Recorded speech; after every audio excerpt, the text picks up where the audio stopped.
전남 가셔야죠. 또. 아, 그렇죠. 이번 주가 예, 이제 이번 주 전남 호남 가셔야죠. 대첩 예, 아주 호남 대첩 이제 가셔야죠. 대단히 중요합니다. 네. 순회 경선 이제 네. 앞두고 있는데 어떻습니까? 지금 지금 대단히 긴장되고 있습니다. 예. 왜냐하면은 지금까지 많은 지역을 했죠. 네. 제주, 인천, 강원, 경상남북도, 충청도까지 했는데도 불구하고 권리당은 총수는 한 30만밖에 안 돼요. 예. 호남이 40만이야. 호남이 거의 수도권에 이어서 두 번째로 많은 지역이잖아요. 40만이니까 거기 그곳에서 이제 당락이 거의 윤곽이 결정 날 거라고 봅니다. 지금까지 제가 종합 3위지만은 예. 3위부터 4, 5, 6위까지 점수 격차가 많지가 않아요. 그러니까 거기 40만이 투표하게 되면은 예. 자칫 잘못한 격차가 많이 날 수 있잖아요. 네. 그러면 수도권에서 많이 하기가 어려울 수 있고 또 호남 민심이 어떻게 당원 동지들의 뜻이 갈지 대단히 의문이죠. 그래서 지금 긴장하면서 선거 운동을 하고 있습니다. 그 호남 민심이 네. 예전에는 이제 네. 한 표는 그 호남에 기반을 둔, 그러니까 전라 지역에 기반을 둔 후보에게 투표를 하고 한 표는 네. 이제 좀 큰 뜻 대의에 투표를 하고 약간 이런 패턴이었다면 요새는 정권을 누가 교체할 수 있느냐를 두고 지역에 상관없이 투표하는 경향을 보이고 있는 것 같아요. 네네. 예. 그렇습니다. 저도 며칠 전에 네. 전남과 광주를 다녀왔습니다. 그래서 많은 분들과 대화를 나누어 보니까 실제 그렇더라고요. 정권 교체에 가장 관심이 많습니다. 그래서 빨리 그 윤석열 정권을 종식시키고 우리 민주정부를 탄생시켜야 되겠다. 그걸 잘하는 사람, 잘 싸우는 사람을 호남은 원한다라고 지배적으로 말씀을 해주시더라고요. 그래서 제가 아주 용기가 났어요. 그리고 그 많은 분들이 김병주 의원은 진짜 누구보다도 잘 싸워줘서 고맙다. 당신 같은 사람은 꼭 들어가야 된다. 그렇게 격려를 많이 해주시더라고요. 그래서 호남 민심이 저한테 오기를 기대합니다. 필요하다. 예, 꼭 좀 응원해주시라. 김명주 의원은 그러니까 이번 사태에도 봤지만 이렇게 네. 그 원칙을 지키고 그다음에 윤석열 정권의 잘못한 부분들을 정확하게 짚어가지고 안보에 문제점이 있다는 걸 잘 짚어내시는 분이에요. 이런 분들이 최고위원회 있어야 대표를 잘 도와서 윤석열 정부의 실정을 잘 밝혀낼 수 있습니다. 이런 분들이 한 분도 없으면 그냥 말은 싸우겠다고 하지만 실제적으로 성과를 내기가 어려워요. 네. 그러니까 김병주 의원처럼 이렇게 전문성을 갖고 그 분야에 누구도 할 수 없는 일을 네네. 찾아낼 수 있는 이런 능력을 갖고 있는 분들이 반드시 들어가야 되니까 전남 호남 제가 이제 광주 네. 출신이잖아요. 그렇죠. 네. 사투리 한번 보여줘요. 사투리? 아침. 아짐이란 말은 아주머니 네. 이런 뜻이에요. 아침이라죠. 아침이지. 그러니까 한번 시원하게 한번 시원하게 한번 밀어줘 보시오. 네. 우리 김병주 의원 진짜로 잘한다께. 잘한다께 여행 이런 거 아니에요? 아따 고시기 이런 거 나와야 되는 거 아닙니까? 제가 예. 광주 가서 더 예. 시원하게. 네, 아이고, 이번 주 일요일에 일요일 날. 오마이TV가 가서 이제 직접 네, 이제 예. 경선 감사합니다. 현장도 보고 인터뷰도 하고 할 네. 예정이거든요. 지난주 사실은 제가 첫째 주에 2위 하다가 지난주에 그 4위, 5위로 떨어졌어요. 왠지 아세요? 왜? 오마이 TV가 안 왔죠. 우리가 안 첫째 갔어. 주에는 맞아. 오마이 TV가 와서 네. 막 그래서 저가 했죠. 힘이 났거든요. 아, 예. 인천, 제주 네. 맞아요.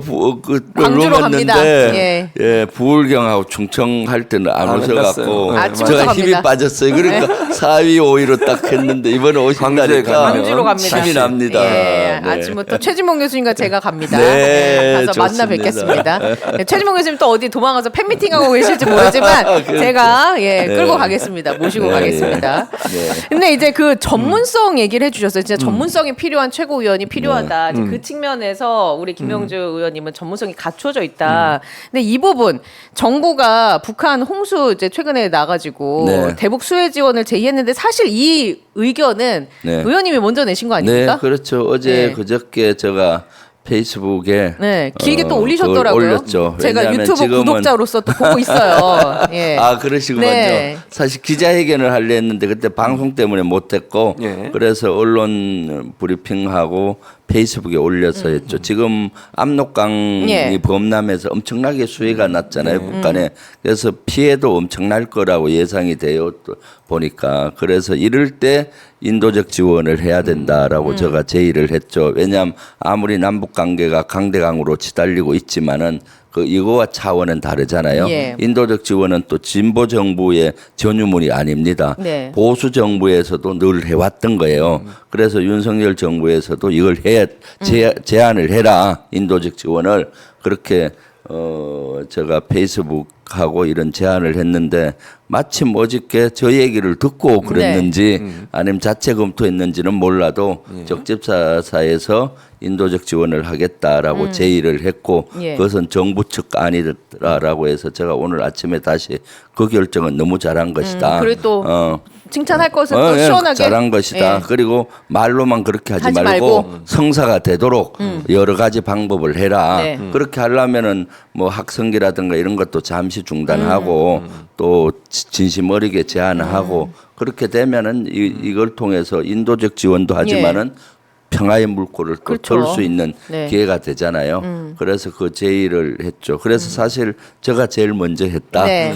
거기에다가 이제 그 네. 호남 지역이 쌀이 많이 나잖아요. 그렇죠. 그러니까 네. 그쪽 네. 지역과 어떻게 보면 또 연계가 있을 수도 네. 있어요. 네, 지금 제가 보니까 압록강이 범람해서 거기 압록강 주변이 곡창지대예요. 네. 근데 논들이 다 잠겼더라고요. 그러면 분명히 10중 8구는 쌀이 부족하고 식량이 부족하잖아요. 예. 근데 호남 지역은 곡창지대라서 그렇죠. 제가 호남에 가 보니까 쌀이 많이 남아 돌아요. 네. 이 쌀을 북한의 인도적 지원으로 제공을 하면은 북한에게도 인도적 지원이 돼서 좋고 호남에 남는 쌀을 또 그렇게 사용할 수 있어서 그렇죠. 좋고 그래서 인도적 지원을 쌀의 형태로 좀 더 많이 해서 호남의 쌀을 좀 인도적 지원했으면 좋겠다. 예. 그것이 또 김대중 그렇죠. 대통령의 정신이기도 네. 해요. 김대중 대통령께서는 한반도 평화를 가장 중시 여기면서 그 길을 기초를 다졌고 예. 했잖아요. 그러니까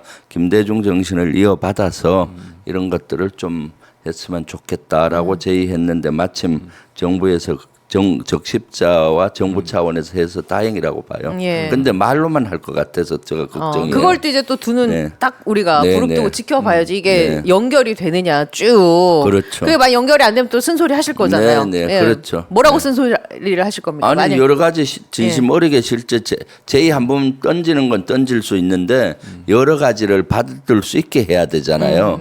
북한도 자존심이 있기 때문에 쉽게 받지 않을 겁니다.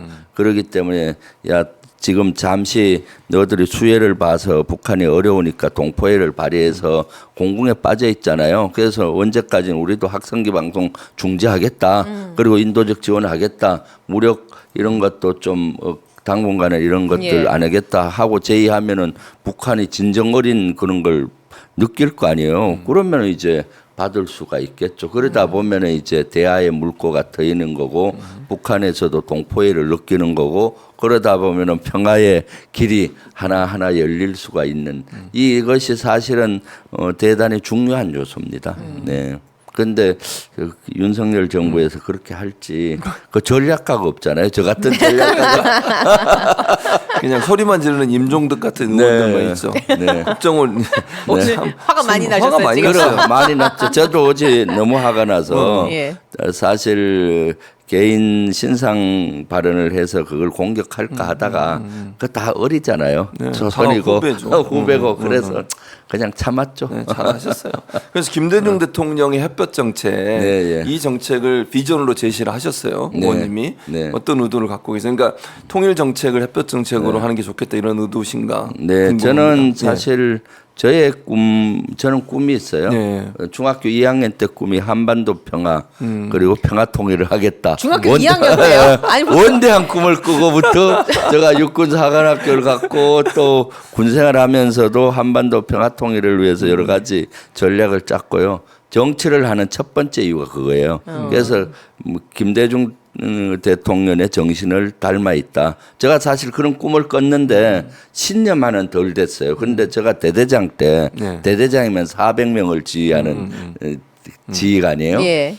대대장 때 제가 그 당시 김대중 대통령께서 국군 통수권자를 하셨어요.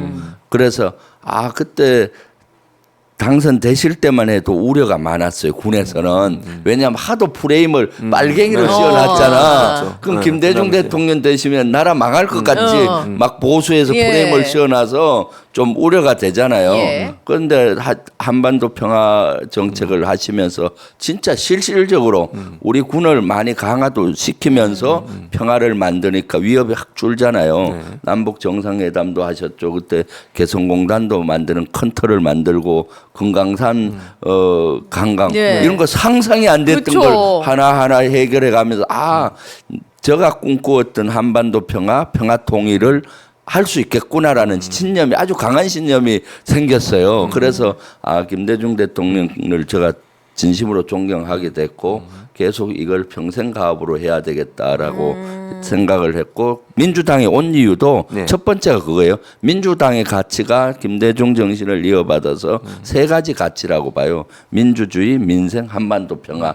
이것을 가장 핵심 가치로 민주당은 봐요. 예. 이 가치가 저하고 일치했기 때문에 제가 민주당에 왔고 그러니까 누구 뭐라 하든 임종덕 같이 저를 비난을 하고 예비역들이 저를 인신공격을 하고. 인신공격해서 민족 반역자까지 막라는 소리까지 저한테 프레임을 씌워서 이렇게 안보를 소홀하는 민주당에 가는 김병준은 뭐 배신자, 민족 반역자 이런 얘기 있잖아요. 어제 보세요. 정치하니까 바뀌었다, 그런 얘기 하죠. 인간이 바뀌었다 이런 수모를 겪어가면서도 누구보다도 앞장서서 윤석열 정권과 싸우는 힘이 저는 김대중 정신을 이어받아서 앞으로 해야 되겠다. 그래서 김대중 대통령이 하신 햇빛 정책이라든가 이런 것들은 지금도 저는 유효하다고 봐요. 예. 물론 형태는 똑같이 할 수는 없지만 시대 변화에 맞게 하는데 지금 필요한 것이 인도적 예. 지원 이런 거다 해서 제가 사실은 남북한이 긴장이 막 고조될 때 이런 거 주장하면은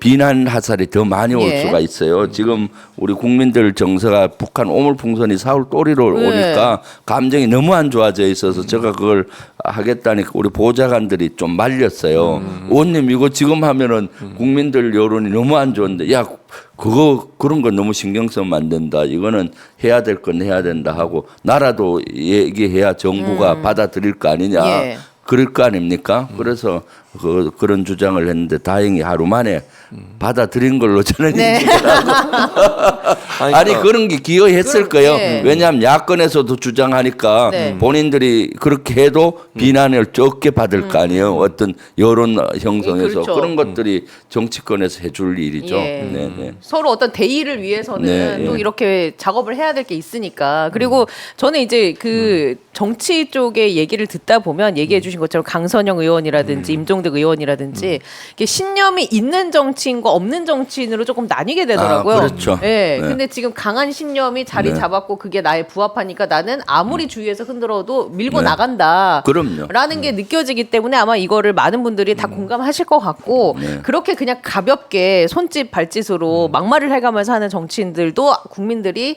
다 눈여겨보고 있을 것이다. 신념이 없는 정치인의 또 끝이 어떻게 될지는 아마 다들 판단하시지 않을까.